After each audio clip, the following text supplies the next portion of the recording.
Hi friends, welcome to my channel. పండంటి బిడ్డకు జన్మనిచ్చిన దీప అరెస్ట్ అయి జైల్లో ఉన్న జోష్న ఆనందంలో శివనారాయణ కుటుంబం. మరి అసలు సుమిత్రను ఎవరు కాపాడారు? అసలు ఈ కథలో ఇంత పెద్ద మలుపు ఎలా తిరిగిందో తెలుసుకోవాలనుకుంటే వీడియోని చివరి వరకు మిస్ కాకుండా అయితే చూసేయండి. వీడియో అయితే చూస్తున్నారండి, కానీ సబ్స్క్రైబ్ మాత్రం చేసుకోవడం లేదు. జరగబోయే కథని మీరు ముందుగానే తెలుసుకోవాలనుకుంటే వెంటనే మా ఛానల్ని సబ్స్క్రైబ్ చేసుకుని పక్కనే ఉన్న గంట సింబల్లో ఆల్ మీద అయితే క్లిక్ చేసేయండి. ఇలా చేయడం వల్ల వెంటనే మీకు నోటిఫికేషన్ కూడా వచ్చేస్తుంది. అలాగే మా వీడియో నచ్చితే ఒక లైక్ కూడా ఇచ్చేయండి. దశరథ మేనన్ నుండి నిలదీస్తాడు. హేరా, నీకు పిచ్చి పట్టిందా? మీ అత్త ప్రాణాలు కాపాడడం కోసం నీకు దీపకి పుట్టపోయే బిడ్డనే నువ్వు త్యాగం చేస్తున్నావా? ఏం చేయమంటావు మావయ్య? దీపకు ఇక సుమిత్ర అత్త కన్న తల్లి అయితే నన్ను కూడా అత్త తల్లి కన్నా ఎక్కువగానే చూసుకుంది. అలాంటప్పుడు అత్త విషయంలో నేను మాత్రం ఎలా వెనుకడుగు వేస్తాను? నేను ఈ నిర్ణయం తీసుకోక తప్పలేదు. ఆ ప్లేస్లో నా తల్లి ఉన్నా నేను ఇలానే ఆలోచిస్తాను కదా. ఏంట్రా, మీ ఇద్దరికి పిచ్చి పట్టింది? మీ ఇద్దరు ఏం చేస్తున్నారో మీకే అర్థం కావడం లేదు. మీ భవిష్యత్తునే ఈ కుటుంబం కోసం త్యాగం చేస్తున్నారు.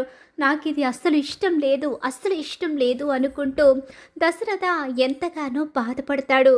ఇక దశరథే కాదు, జీవితంలో పిల్లలు పుట్టే అవకాశం లేదు అని ఎప్పుడైతే కార్తీక్ ముందు డాక్టర్ చెప్పేస్తుందో ఆ మాటలు అనుక్షణం పదే పదే తనకి గుర్తుకొస్తూ ఉంటాయి.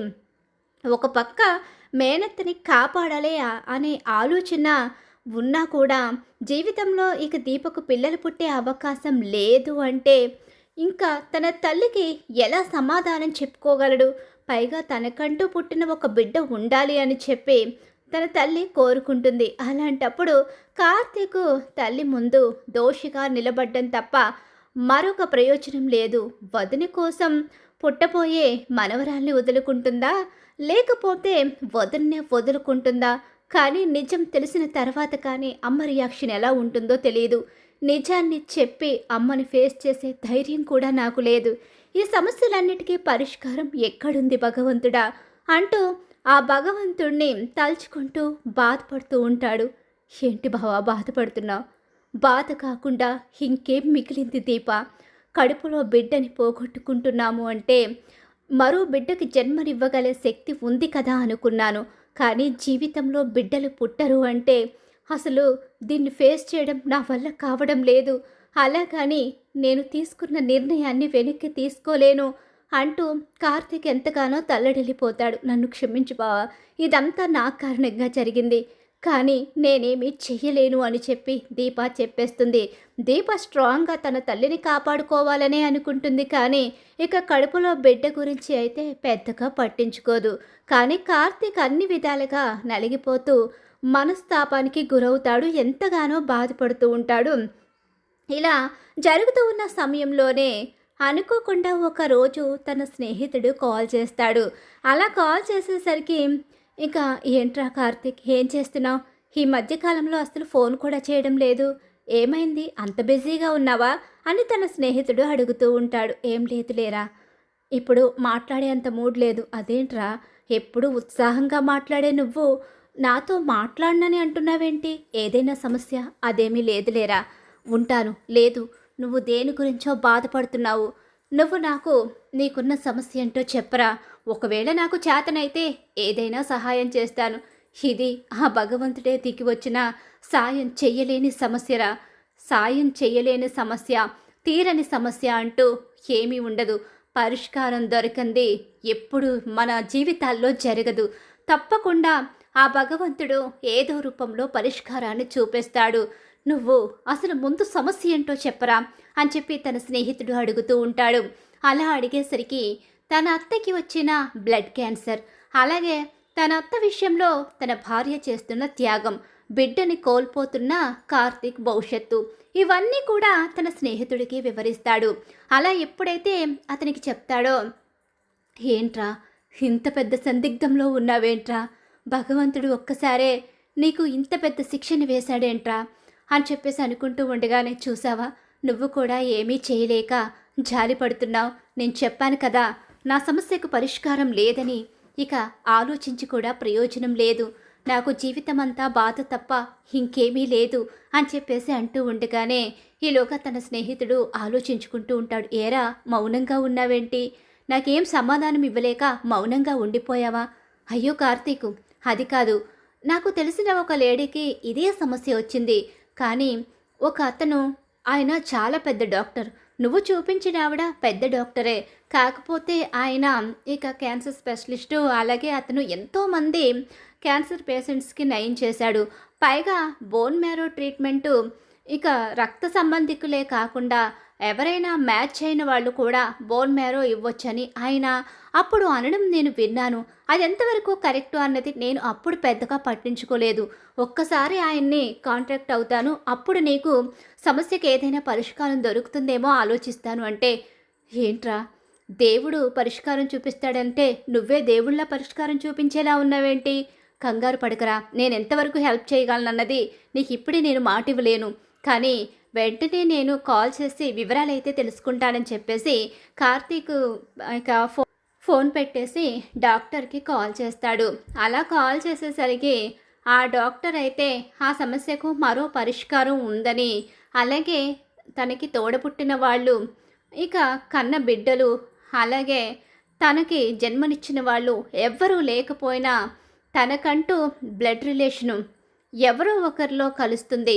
వాళ్ళ ద్వారా ఖచ్చితంగా ఈ సమస్యకు పరిష్కారం ఉంటుంది.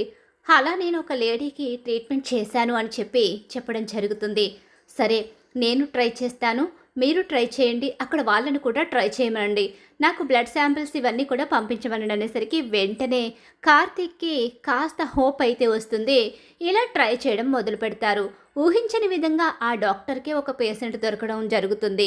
ఇక ఆ డాక్టర్ వెంటనే పరిష్కారం చెప్పడంతో దశరథ, దీప, కార్తీకు వీళ్ళందరూ ఎంతో హ్యాపీగా ఫీల్ అవుతారు. ఇక ఇలా జరిగేసరికి దీప బోన్ మ్యారో ఇవ్వదు కాబట్టి దీప గురించి, అలాగే ప్రస్తుతం ఆ ఇంటి వారసురాల గురించి జోష్న ముందు బయటపడదు. ఇంకా వేరే ఎవరో వ్యక్తి ఇస్తున్నారన్న విషయం తెలుసుకునేసరికి ప్రస్తుతం జోష్న అయితే ఇంకా ఈ టెన్షన్ పోయిందని చెప్పి అనుకుంటూ ఉంటుంది.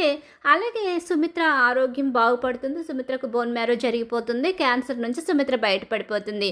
ఈ సమస్యలన్నీ తీరిపోయిన తర్వాత నిజం బయటపెట్టాలనుకుంటాడు దశరథ.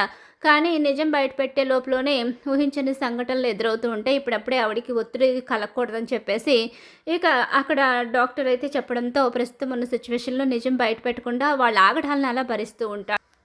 అలా భరిస్తూ ఉన్న సమయంలోనే దీపకు నెలలు నిండిపోతాయి. దీప చేత అడ్డమైన సాకిరి నెలలు నిండినా సరే చేయించడం మొదలు పెట్టేసరికి ఇంకొకసారి నిజాలన్నీ కూడా బయట పెట్టేస్తాడు దశరథ. అలా నిజాలు బయట పెట్టేసరికి తనని మోసం చేసిన పారిజాతం జోష్న బ్రతకూడదని సీరియస్ అయ్యేసరికి శివనారాయణ, ఇక ఇది కాదు పరిష్కారం, మన చేతికి వీళ్ళ రక్తం అంటుకోకూడదు, అది పాపం కూడా మనకే తగులుతుంది, వీళ్ళ పాపాన్న వీళ్ళే పోవాలి అంటే వదిలేస్తే వీళ్ళు మరింత రెచ్చిపోతారు, అందుకనే జోష్నకి శిక్ష పడాల్సిందే, ఎన్నో తప్పులు చేసిన జోష్న తప్పించుకోకూడదు అని చెప్పి జోష్నపై కేసు పెట్టి జోష్న చేసిన మోసాలని ఇక అన్నిటినీ కూడా బయటపెట్టి జోష్నని అరెస్టు చేయించడం అయితే జరుగుతుంది.